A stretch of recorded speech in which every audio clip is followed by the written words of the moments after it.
여러분 안녕하십니까? 광주 MBC 뉴스투데이입니다. 먼저 오늘의 주요 뉴스입니다. 광주은행 매각을 위한 예비 입찰 서류 접수가 오늘 마감됩니다.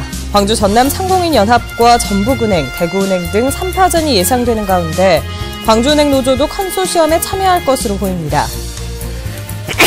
서남권 주력 산업인 조선산업이 회복세를 보이고는 있지만 양극화에 대한 우려감도 높아지고 있습니다.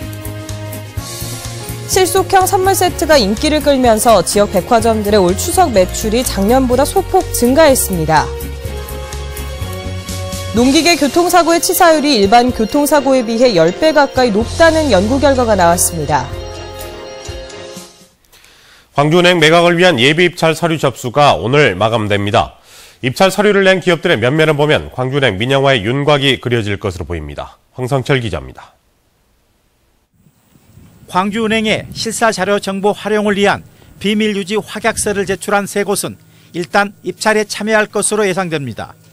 광주 상위가 주축이 된 광주 전남 상공인연합과 전북은행 금융주주, 대구은행 금융주주입니다. 그동안 광주은행은 금융 관련 기업과 국민연금, 지역 관련 업체 컨소시엄과 다각적인 접촉을 벌인 것으로 알려졌습니다.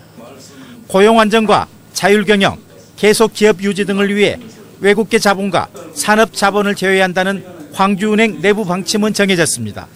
예비 입찰자로 참석하려고 하는 여러 가지 은행 그룹도 있을 수 있고 증권 그룹도 있을 수 있고 또 지역 상공인 그룹 이렇게 크게 세 가지로 나눠서 이렇게 구분할 수가 있는데 우리 사주 조합을 결성한 광주은행 노조가 민영화 컨소시엄에 참여할 입장을 밝히고 있어 매각 과정의 변수가 될지 주목됩니다. 광주은행 주식의 일부를 확보해 향후 인수 주체들 중 자신들에게 유리한 쪽을 선택해 민영화 컨소시엄에 참여할 것으로 보입니다. 오늘 접수 결과를 보고 우리 광주은행은 지역에 정서에 맞는 만약 후보군이 있다면 우리 사주조합도 참가할 예정입니다. 오늘 예비 입찰 서류 접수가 마감되면 실사와 본입찰 등의 과정을 거쳐 우선 협상 대상자를 선정하게 됩니다. 11월에 우선 협상 대상자가 나오면 올 연말쯤 광주은행의 새 주인이 결정될 것으로 보입니다.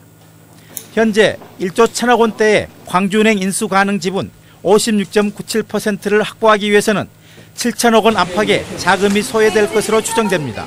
MBC 뉴스 황성철입니다. 광주은행 노동조합이 광주은행의 인수전에 뛰어들 것으로 알려졌습니다. 광주은행 노조는 우리 사주조합을 통해 500억 원의 자금을 마련해 호남 지역 출신 기업과 전략적 제휴를 가질 방침입니다. 또한 전라남도 등 자치단체와의 투자 유치를 협의하고 있는 것으로 전해졌습니다.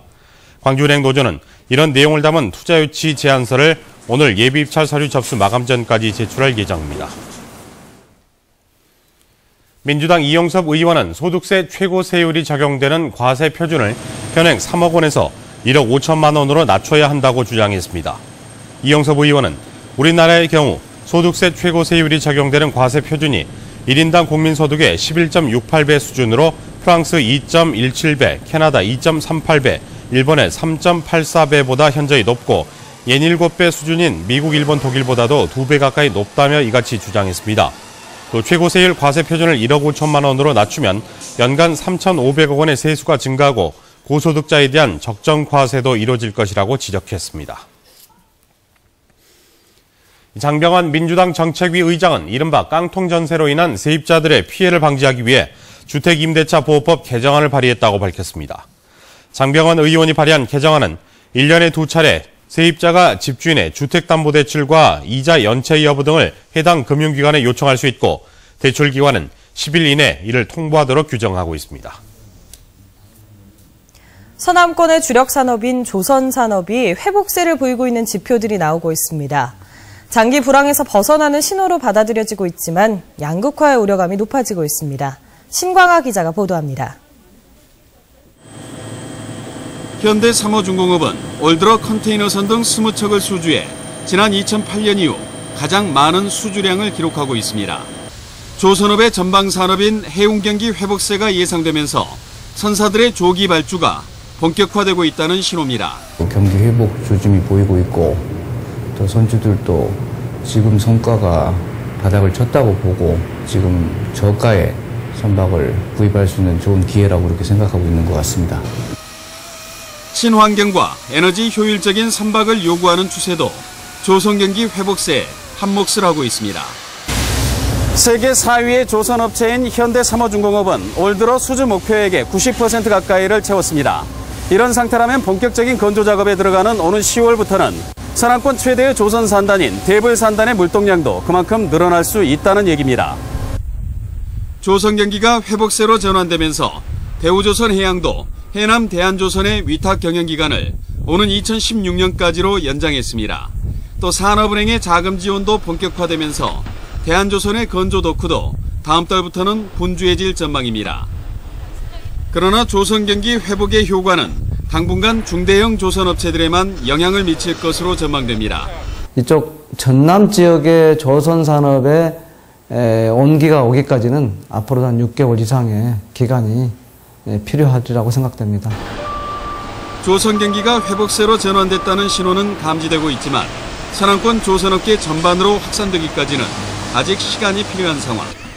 조선업체의 양극화를 줄일 수 있는 기술과 인력, 자금 지원 대책 마련이 무엇보다 시급합니다. MBC 뉴스 신광하입니다.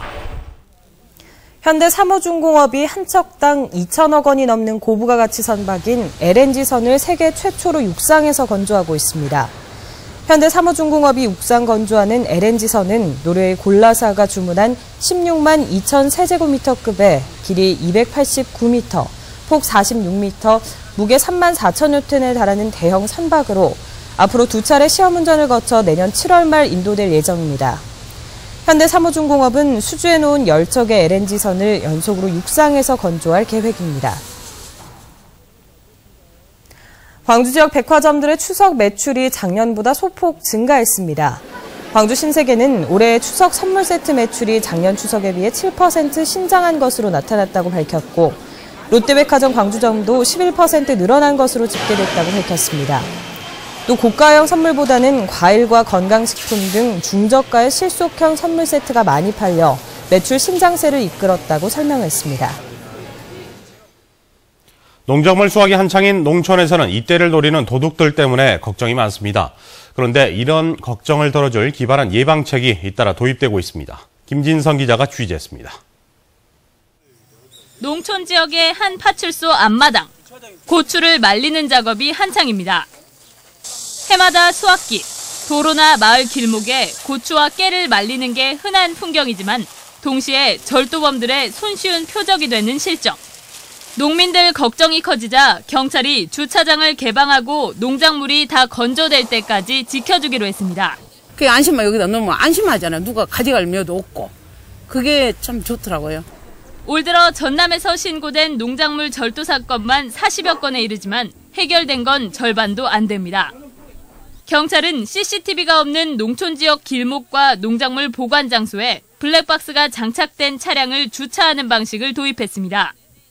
여기에 명절 역귀성이나 장기 출타 시 미리 신고하면 경찰이 빈집을 중점 관리하고 결과도 수시로 알려주는 이색 순찰까지 등장했습니다. 집 주인이 최초 집 비울 때 그 상태로 그대로 있는 것을 확인을 해서 사진을 찍어서 또 전송해주면 사진 보고 또 이렇게 안심할 수 있고 또 저희들도 믿고 맡길 수 있는.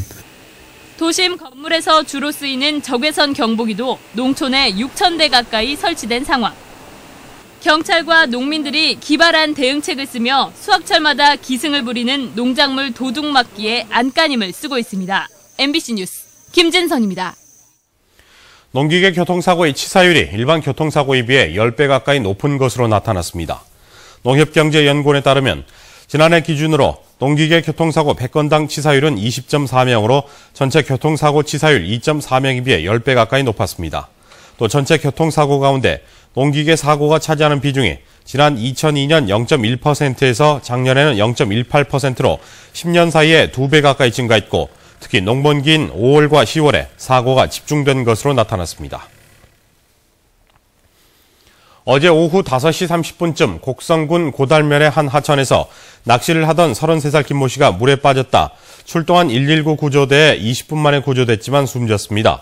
경찰은 김 씨가 동행인 2명과 함께 낚시를 하다 급류에 휩쓸린 게 아닌가 보고 정확한 사고 경위를 조사하고 있습니다.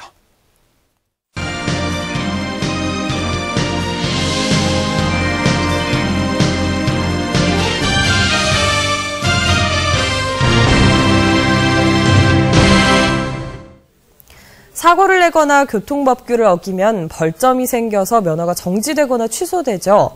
지금까지 나쁜 운전만 벌을 받아왔는데 착하게 운전을 하면 상을 주는 제도가 생겨서 인기를 끌고 있습니다. 김인정 기자입니다. 정지선을 넘기 전에 얼른 차를 세우고 어린이가 다니는 스쿨존에서는 시속 40km 이하로 서행합니다. 4년 전 음주 차량에 들이받쳐 여전히 후유증에 시달리는 배상철 씨는 자신부터 사고를 내거나 법규를 위반하지 말자는 뜻에서 광주첫 착한 운전 마일리지제 가입자가 됐습니다.